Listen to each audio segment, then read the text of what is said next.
Welcome back to Artist Banter, a show where we delve into the vast and interesting professional world of artists.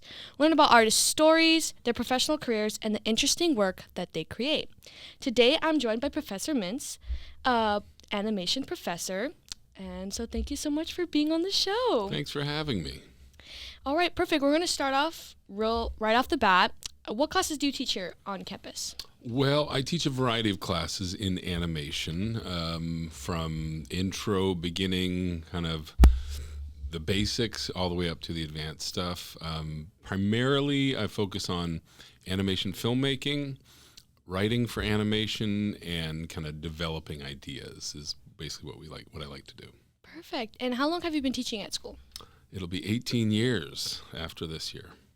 And have you always been teaching animation right off the bat, or has it been a progression? Well, I mean, I started in animation industry in the late 90s and then found my way into teaching in the early 2000. I think 2000 was my first class, but then I started teaching full-time in 2002.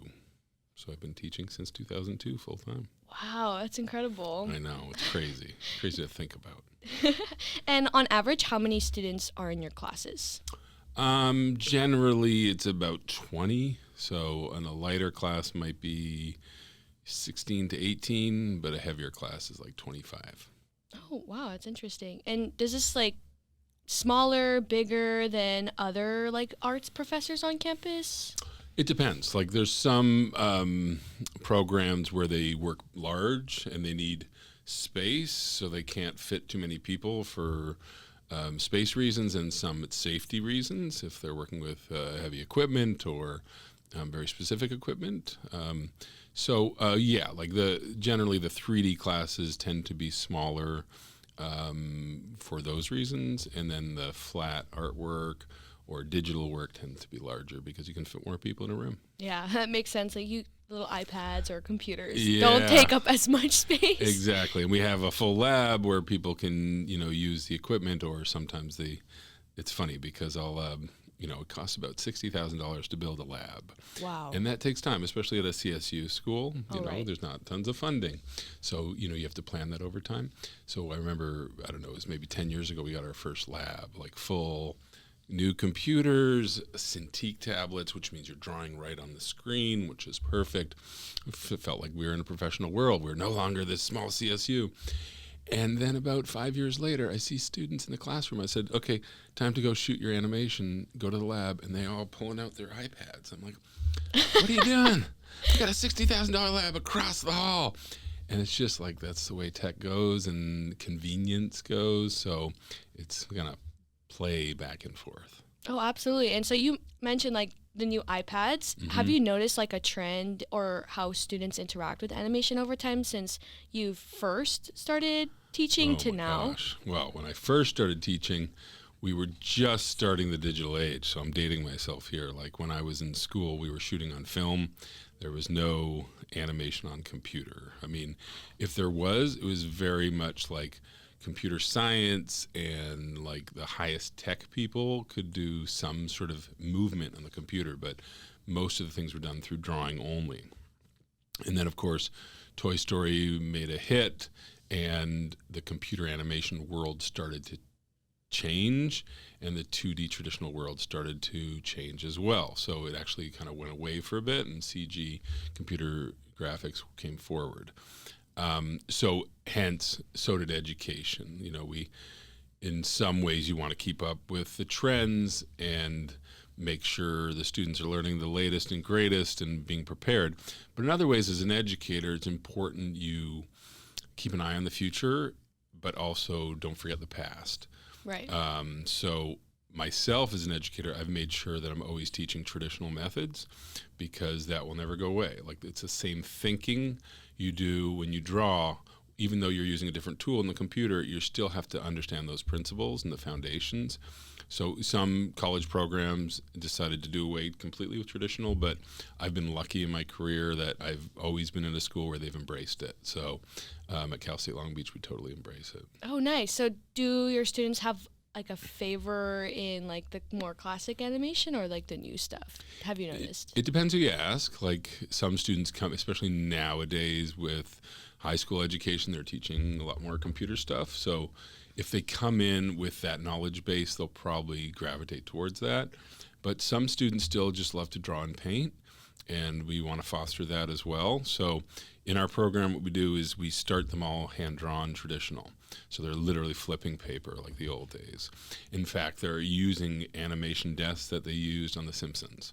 That's so awesome. once The Simpsons went totally digital, they gave us all their desks. So there's some history there. But it's also like from your hand to your brain, it's immediate. As opposed to in the computer, it's filtering through some coding and some, software buttons. So you're not quite getting that direct connection. So once you understand how to make things move by drawing it, then you move to the computer, and then you can do the same thing but in the computer, and you can do it faster in different ways and add layers to it. So usually we'll start traditional, people will end up in the computer, and then you can go from there. So some students might really be into the tech, and they might even go into like VR, AR, or they might go into full CG films or modeling, whereas other students might want to do drawing still, so they'll draw on the Cintiq tablet and work into the software that way. And other students might want to stay traditional, like drawing, painting, and actually do more experimental approaches. And the great thing about Cal State Long Beach in our animation program is we have zero preference. It's where the students want to go, where their voice is heard, where they feel their sensibility will lay, and we just honor that and support it. Oh, that's awesome. It sounds like there's so many different ways that students can like explore their creativity and their love of animation. Tons. I love that. And so when I was looking online, like at the B.F.A art program and animation, I noticed that there's a B.F.A of art with an option in animation. What does that mean? Well, the option is kind of the degree. It's, we call them options, but there's 12 programs in the School of Art. So everyone comes in kind of as a studio artist, and then you apply to a B.F.A. And if you get into the B.F.A, then you follow that option. But basically that becomes your major. In animation, we have 2 tracks. One's called animation, the other one's called pre-production.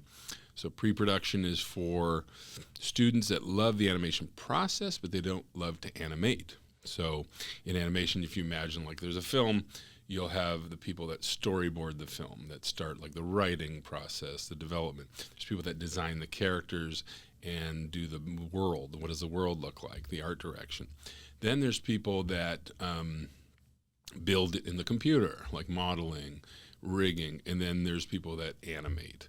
So all of those areas in the pipeline are different areas a student could choose to go towards. So pre-production is everything before animation, the art, concept, character design, storyboarding, and animation is like the production, the actual movement is animation. Both will come together in a group film. So we have a class that basically puts animation pre-production together, and they make films together, which is how you do it in the industry.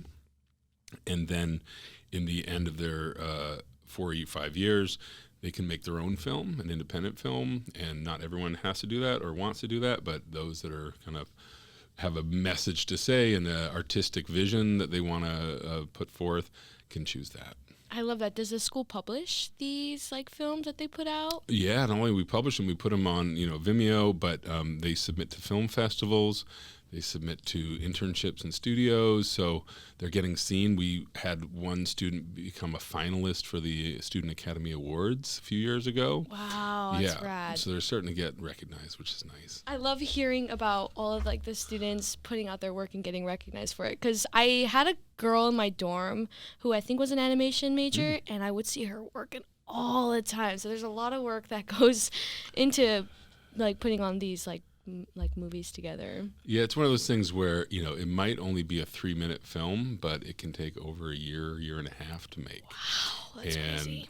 You might not know the amount of work that goes into it, but somehow you feel it, when you see all the different pieces and the sound and the art direction and the movement. It's just if it's done right and comes together right, you you feel that effort. And yeah, it's no joke. I mean, to make animation, even 30 seconds, you imagine it's like if you're doing a drawing, it's one drawing, 12 drawings every second. You know, and that's for one element. So if you have two characters, double that. If you have two characters in a flashlight they're holding, triple that. So, and then if you want to add a layer of light, there's another layer. If you want to do shadow, there's another layer. So every step, which ups the production value, which looks better, it just takes more time. So animators have to learn to breathe, to breathe through it, but understand the expectation is you're putting in the hours to get the results. And because of that, you have to just love it, especially when you're doing a film, to imagine we gave you a journalism assignment, says okay, this is going to take you a year and a half. Just think about the mental preparation to even think about what are you going to even start with, what topic are you going to do that's going to carry you through a year and a half. And it's you have to love it so much and want to tell that story so much that every day you sit down to work on it, it's like the best thing you've ever done. And it's hard. You can't give that. You can't tell students to love it. They have to love it because it's theirs. But you can't question the work. You just have to say, well, it's that much work, and I'm willing to put it in because I love it so much. Oh, it's definitely a labor of love, it sounds like. Absolutely. Oh, my gosh, that's wonderful. Yeah. And so going back a little bit to the program, a little bit more, for students to be accepted as a BFA of animation, what does the application process look like for them? Well, they have to apply with a portfolio and some statements, about their work. And the portfolio is typically like a certain amount of drawings from life, observational drawings, like how you draw the figure, how you draw, the space, perspective. If you are doing more pre-production, what's your color sense like, color language, what's your light logic, and then it's usually putting in work from your assignments from classes because we understand the context of the assignments. Sometimes students will put in their personal work, which is fine, but we don't always know what they're going for. So it's recommended to put as many assignments as possible. And then if you're headed towards animation, it's more movement. So a few assignments that show understanding the principles of animation. And if you're doing pre-production, it's more like design, storyboard, background painting, that kind of stuff. Oh, interesting. Yeah, I always thought that you would just submit some animations you'd done in the past, but it makes sense to just put in your artwork and understanding of that kind of stuff. Interesting. Yeah, and we also want to see how does the person think, Right, absolutely. What is their thought process? Not just the finished work, but show us some development work. How did you arrive at that composition? Did you do 3 or 4 different types of compositions first as thumbnails to think through what camera, what angle, what's the lighting, how is it going to change? That shows that you're willing to try different things and problem solve, and hopefully at the end you chose the right one. Oh, I love that. And how many students are in a little cohort that it gets accepted every year? I think it's about 20 to 22 in animation and 20 to 22 in pre-production. So overall about 40 to 44 each semester. That sounds about right. I think I've talked to other BFAs and it's around 20, pretty small. So I feel like they get a lot of support that they need to succeed. Yeah, we try. In that strain, what have you found most helpful for students to gain success throughout their animation career or just their time here at Cal State Long Beach? I think it's being open, and not being too, don't make your decision too quickly, explore different options. Let's say you're building a character. Don't just say, here's my drawing, there's my character. Try 10 different versions, 10 different head shapes, body shapes. Does the shape fit the personality you're going for? Or try different hairstyles, try different clothing options, try different colors. The more open you can be that way, then when you show it to someone, you'll get feedback. Someone will say, hey, I really like that nose, and I like that head shape over here, and I like that body type. Put those together, and you won't mind kind of combining them and changing them if you've got several options. It's that way with composition, with color, with story even. Like as you're developing a story, as I said, you're working on something for over a year, you want to make sure it's the right story. You know, we're in a situation right now with one or two students in their senior year, it's like at the end of the semester now, and they're questioning their idea. And it's like, okay, look, we've got another 4 or 5 months till spring. Right.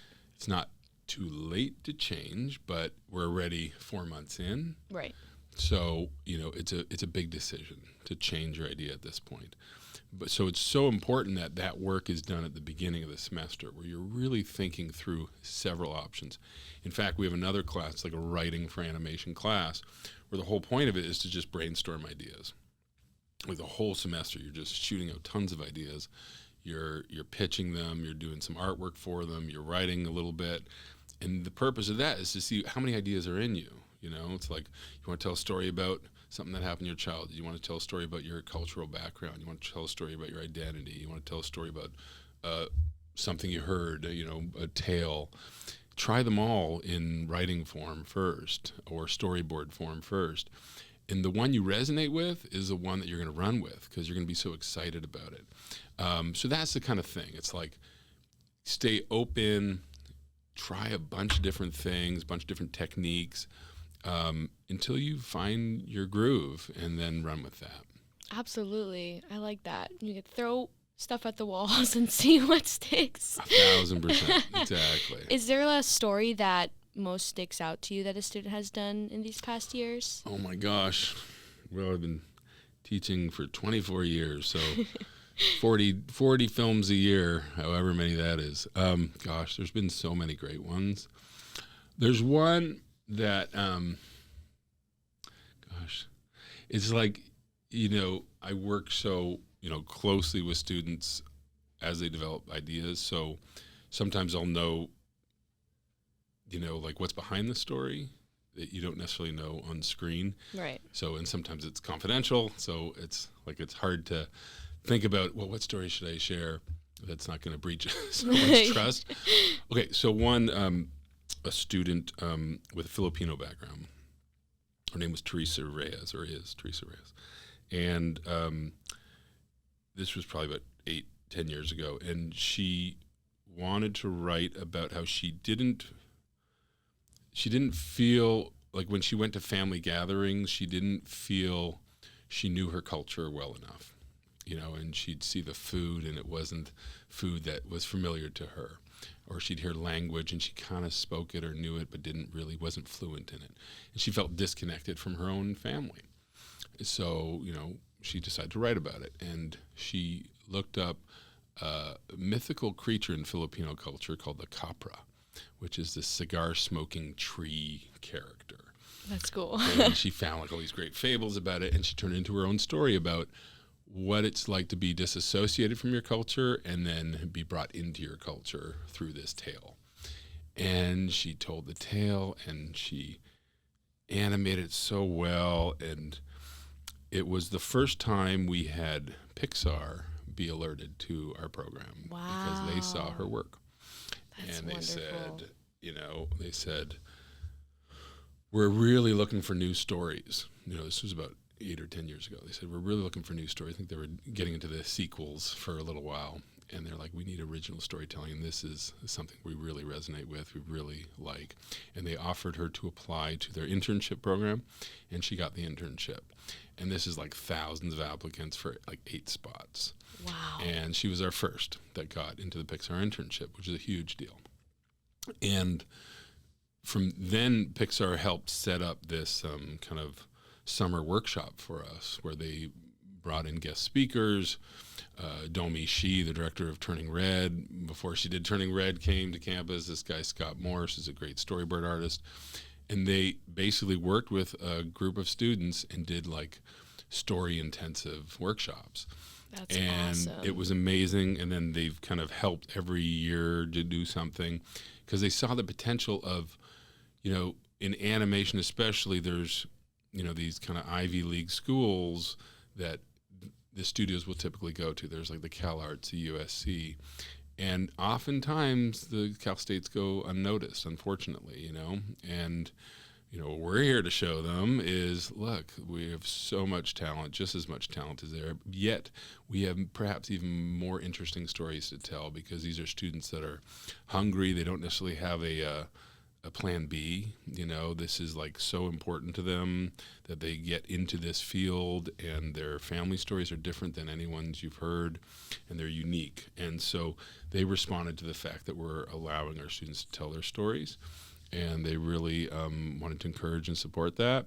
So anyway, Teresa sticks out because she was our first, and she's still at Pixar and doing amazing things. Oh, that's so awesome. Yeah, love it. And so you mentioned that she was the first of, I guess, the Cal State students to work at Pixar. Long Beach. And Long Beach. How many students do you see, going on to work for these big animation production companies? You don't hear about everyone, because sometimes they'll leave school, and it takes a while to get your first job, usually a couple years. But I'll be watching the credits, and all of a sudden I'll be like, oh my gosh, look who it is, and text someone or send a Facebook or whatever. I just dated myself, I know. But we're out there for sure. I think almost every major studio has a Cal State Long Beach animation grad by now. And some of the smaller boutique studios that do the TV shows. But it's beyond that too. It's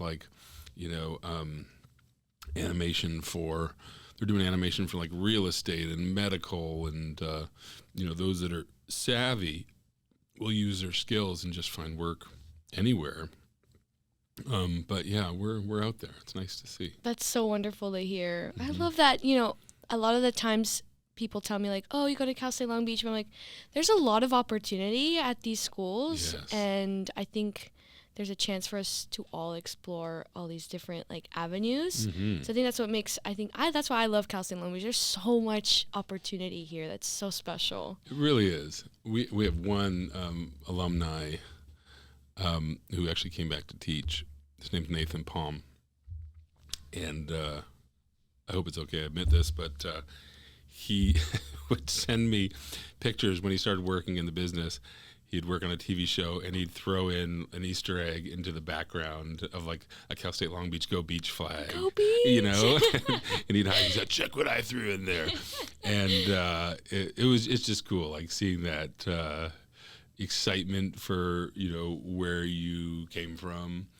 Because I hope that, students really appreciate it. The faculty here are so good and really want the students to succeed. It's so apparent how they teach and the work that comes out of our school. We're like the little engine that could, and just keeps getting better and better.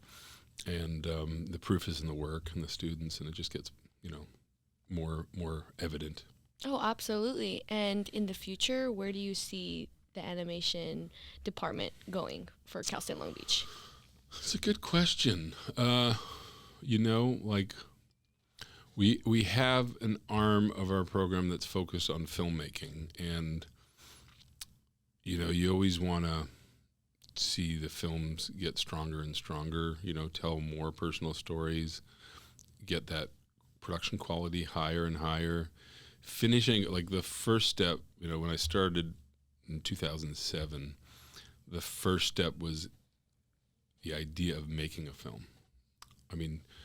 To propose to someone, we're not just going to do an assignment, we're going to do something that's going to take 2 semesters long. People big question mark over their head. How do we even do that? How do you set it up curriculum-wise? How do you make an assignment? You're not supposed to, legally give out an assignment that takes longer than, 3 weeks or something. Right. So, it was planning it carefully and psychologically, to come in and say, okay, I want you to work 40 hours a week on your one class. You can't ask that. Right. That's what kind of you have to do to make a film. So I knew it would take time. And it was several years of missteps and failing is the wrong word. I think it's experimenting. And then one student finishes a film, 3, 4, 5 years later, you're like, yes, there's the model. And then once other students see, oh, it's possible, okay, I'm going to finish my film. and then you get 2 films finished, and then 10 years later there's 10 films finished. So it's a process, like growing a program and a pedagogy. It just takes some time. And so now we're at this point where it's like 80% at least of the films are finished, if not more. They're all looking good, and they do get, I don't like saying this because the students from last year maybe get hurt. They do get better each year, but that's because they're seeing what's possible, and they're doing better. Absolutely. I think as the program gets stronger and stronger, the films get stronger as well. That's really inspiring to hear, because I think, especially since the field is always changing so quickly, it's nice to see that the students and the curriculum is adapting to that as well. Well, that's the other thing. So it's like filmmaking is something that's just going to take time, get better over time, but we're using old techniques. We're using film language that's existed for 100 years. Then there's the tech, and it's like, when you ask what's the future, well, we do have to keep evolving. We do have to change. As VR and AR came on, we had to figure that out. As now AI is the big conversation. So what do we do with that? Obviously studios are using it. It was Jeffrey Katzenberg, the guy that runs DreamWorks, that said AI will take 90% of our jobs in the future, and you can't pass that over. You have to really understand and consider that. Say, okay, if it's not going away, how are we helping our students in that regard? Should they learn it? Should they be on top of it? Be prepared for it? There's such a push against AI in animation and in artistic communities for good reason, because it's theft. It's stealing copyright. It's taking people's stuff and repurposing it without any credit or compensation. So that's the negative side of it. But I know artists that are taking it and putting their own artwork into AI machines and seeing what comes out at the other end and using it as a tool. So there are ways to kind of incorporate it and be on top of it. So that is probably the future. It's like how far we go with it and empower our students to understand it. So it's kind of the Wild West. So it's really interesting. That does sound interesting. I know AI is changing every field. Every college department is having to grapple with that for sure. Mm-hmm. Yeah. So I'm curious to see how it'll change everything basically in the future. I know. It's a little bit scary. But yeah, and I don't think it'll be like a flash in the pan like other tech where it comes and goes. I think it's here to stay. Oh, absolutely. It's just a matter of how we reconcile with it. Yeah, we'll definitely have to see how it pans out, unfortunately. I know.